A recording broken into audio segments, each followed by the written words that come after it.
ఈరోజు నేను కొన్ని విషయాలు మీతో చెప్పాలనుకుంటున్నాను. మన కుటుంబాన్ని మనం కట్టుకోవాలంటే కొన్ని విషయాలు మీతో పంచుకోవాలనుకుంటున్నాను.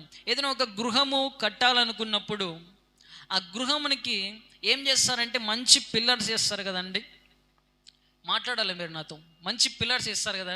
ఒక గృహం కట్టాలనుకోండి, మంచిగా పిల్లర్స్ వేస్తారు. ఎందుకంటే ఆ గృహము పడిపోకుండా అది స్ట్రాంగ్గా ఉండాలని పిల్లర్స్ వేస్తారు. ఈరోజు మన కుటుంబాలు కూడా కట్టబడడానికి కొన్ని కొన్ని పిల్లర్స్ దేవుడు ఈరోజు మనతో తెలియజేయబోతున్నాడు.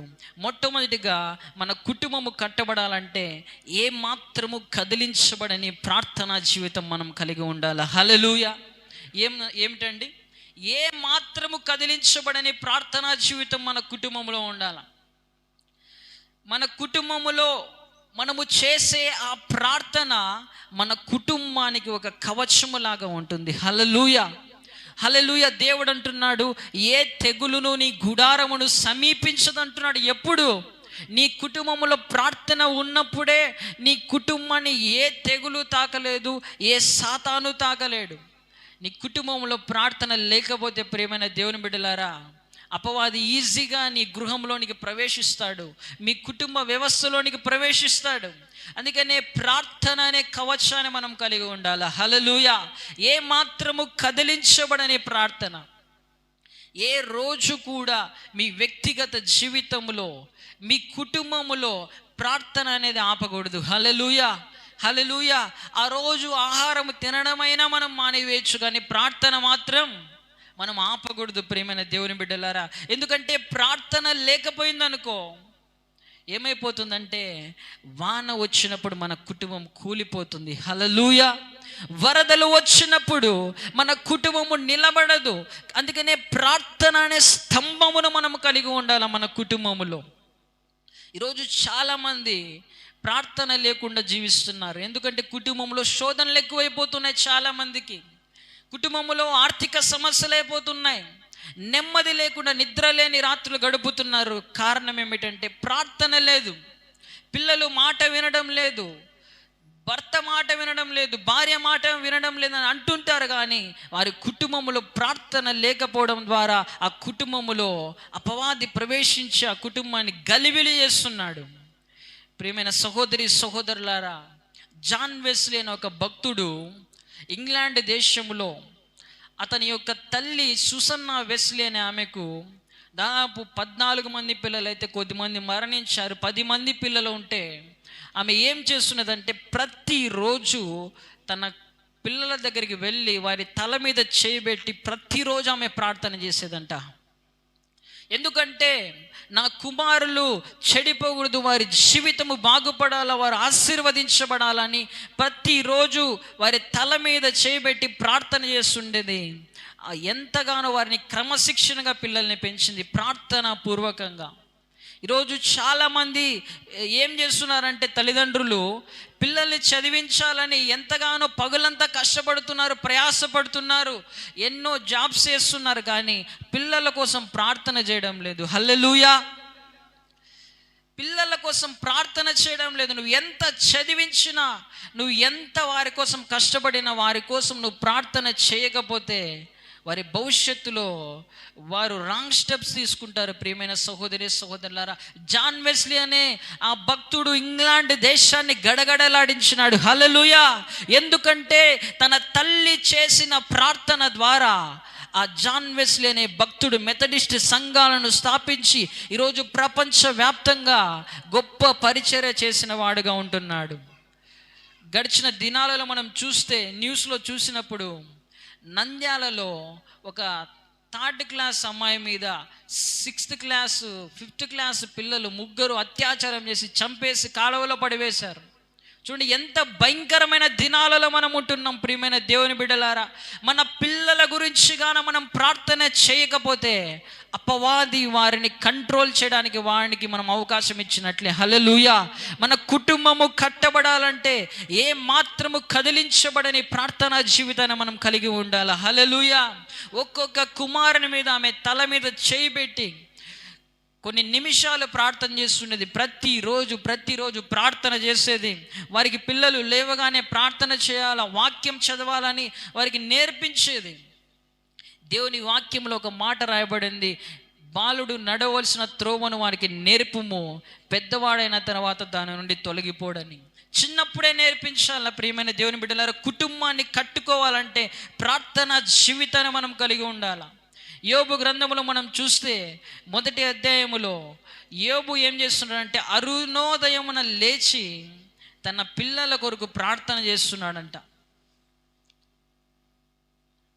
5వ వచనములో అరుణోదయమున లేచి వారిలో ఒక్కొక్కని నిమిత్తమై దహన బలి నర్పించుచు వచ్చెను.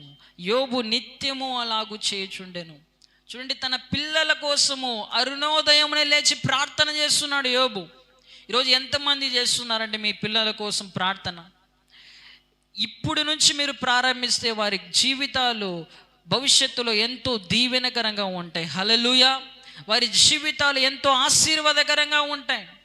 యోబు నిత్యము అలాగూ చేయుచుండెనని రాయబడి ఉంటున్నది. దేవుని బిడ్డలారా, ప్రతిరోజు ప్రార్థన చేస్తున్నాడు యోబు తన పిల్లల కోసం. మొట్టమొదటిగా మన కుటుంబాన్ని మనం కట్టుకోవాలంటే ఏ మాత్రము కదిలించబడని ప్రార్థనా జీవితాన్ని కలిగి ఉండాలి. హల్లెలూయా. ఏ రోజు కూడా నీ కుటుంబములో కుటుంబ ప్రార్థన ఆగిపోకూడదు. హల్లెలూయా. ఈరోజు నేను మీకు చేతులు ఎత్తమని నేను చెప్పను, కానీ ఒకసారి మిమ్మల్ని మీరే పరీక్షించుకోండి. మీ కుటుంబంలో కుటుంబ ప్రార్థన ఆపివేసి ఎన్ని రోజులు అయిపోయింది? మీ కుటుంబంలో కుటుంబ ప్రార్థన స్టార్ట్ చేయకుండా కూడా ఉన్నారేమో చాలామంది. ఇక ఎందుకు మీ కుటుంబంలో సమస్యలు రాకుండా ఉంటాయి? ఎందుకు మీ కుటుంబంలో శోధనలు రాకుండా ఉంటాయి? నీ కుటుంబాన్ని నువ్వు కట్టుకోవాలంటే ఏ మాత్రము కదిలించబడని ప్రార్థనా జీవితం కలిగి ఉండాలి. హల్లెలూయా. ప్రతిరోజు కుటుంబ ప్రార్థన మనం కలిగి ఉండాలి. చదువుకుందాం పరిశుద్ధ గ్రంథములో అపోస్తల కార్యములు 10వ అధ్యాయములో ఒక భక్తుడు ఏం చేస్తున్నాడో చదువుదాం. అపోస్తల కార్యములు 10వ అధ్యాయములో కొర్నేలి 2వ వచనములో చదువుదాం. ఎవరైనా చదవండి.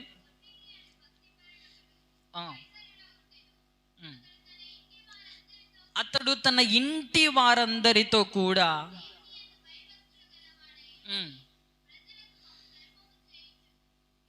ఎల్లప్పుడూ దేవునికి ప్రార్థన చేయవాడు. హల్లెలూయా.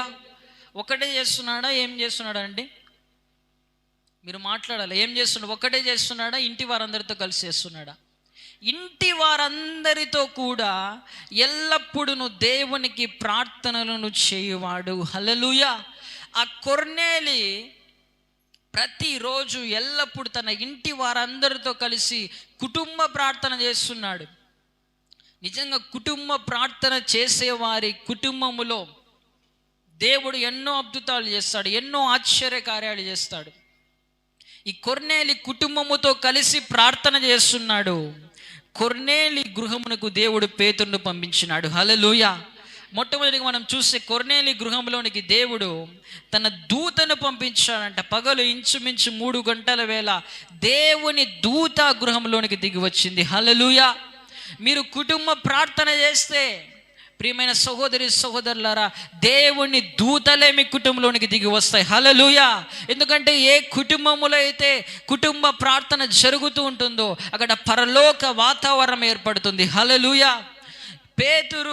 దేవుడు పేతురును కొర్నేలి గృహమునకు పంపించాడు. అదేవిధంగా మనం చూస్తే అపోస్తల కార్యం 10వ అధ్యాయములో 44వ వచనములో పేతురు ఈ మాటలు ఇంకా చెప్పుచుండగా అతని బోధ విన్న వారందరి మీదకి పరిశుద్ధాత్మ దిగెను. హల్లెలూయా. కొర్నేలి గృహములోనికి దూత దిగి వచ్చాడు. అంతా ప్రార్థన చేస్తుంటే పేతురును దేవుడు పంపించాడు. దైవ సేవకుని వారి గృహమునికి పంపించాడు. 3వదిగా చూసి పరిశుద్ధాత్మ దేవుడే ఆ గృహంలోనికి దిగి వచ్చాడు. హల్లెలూయా. ఎందుకంటే పరిశుద్ధాత్మ దేవుడు వస్తే దురాత్మలు అక్కడ ఉండలేవు. హల్లెలూయా. ప్రియమైన సహోదరి సహోదరులారా, పరిశుద్ధాత్మ దేవుడు మీ కుటుంబంలోనికి దిగాల ఈరోజు నుంచి. హల్లెలూయా. ఎట్లా దిగుతాడు చెప్పండి? కుటుంబ ప్రార్థన మనం చేయాలా? ప్రతిరోజు కుటుంబ ప్రార్థన చేయండి. పిల్లల్ని అందరూ కలిసి కూర్చొని కొద్ది నిమిషాలు దేవుని సన్నిధిలో మీరు కుటుంబ ప్రార్థన చేస్తూ ఉంటే మీ కుటుంబం అంతా పరలోక వాతావరణం ఏర్పడుతుంది. హల్లెలూయా. హల్లెలూయా. మీ కుటుంబములో దేవుని దూతలు దిగుతూ ఉంటాయి. పరిశుద్ధాత్మ దేవుడు దిగుతూ ఉంటాడు మీ కుటుంబంలో. ఏ మాత్రము కదిలించబడని ప్రార్థనా జీవితాన్ని మనం కలిగి ఉండాల. ప్రియమైన దేవుని బిడ్డలారా, దానియేలుకి అంటున్నారు, దానియేలు నీవు కాన 30 రోజులు రాజును తప్ప ఎవరిని మొక్కినా నిన్ను సింహాల గుహలో వేస్తామంటే దానియేలు అంటున్నాడు, నేను ప్రతిరోజు ప్రార్థన చేస్తా అంటున్నాడు. హల్లెలూయా. చదువుకుందాం దానియేలు గ్రంథం 6వ అధ్యాయం 10వ వచనములో, దానియేలు రాజాజ్ఞను కూడా లెక్క చేయకుండా ఇట్టి శాసనము సంతకము చేయబడినని దానియేలు తెలుసుకొని నన్ను అతడు తన ఇంటికి వెళ్ళి యథాప్రకారముగా అనుదినము 3 మోకాళ్ళుని తన ఇంటి పైగది కిటికీలు యెరూషలేము తట్టునకు తెరవబడి ఉండగా తన దేవునికి ప్రార్థనలు చేయుచు ఆయనను స్తుతించుచు వచ్చెను. హల్లెలూయా. చూడండి, దానియేలు ప్రార్థన చేయకూడదని చెప్పినా కూడా ప్రార్థన చేస్తున్నాడు. రాజులు సైతం ఆపాలని చూసినా కూడా, సింహాల గుహలో వేస్తానని చెప్పినా కూడా తన ప్రార్థన జీవితాన్ని కోల్పోలేదు. ఈరోజు చిన్న చిన్న విషయాలకే మనము మన ప్రార్థన జీవితాన్ని కోల్పోతున్నామేమో. అందుకనే మన జీవితాలలో అపవాది ప్రవేశించి ఎన్నో శోధనలు, ఇబ్బందులు కలిగిస్తున్నాడు. ప్రియమైన దేవుని బిడ్డలారా, ఏ మాత్రము కదిలించబడని ప్రార్థనా జీవితాన్ని మనం కలిగి ఉందాం. హల్లెలూయా.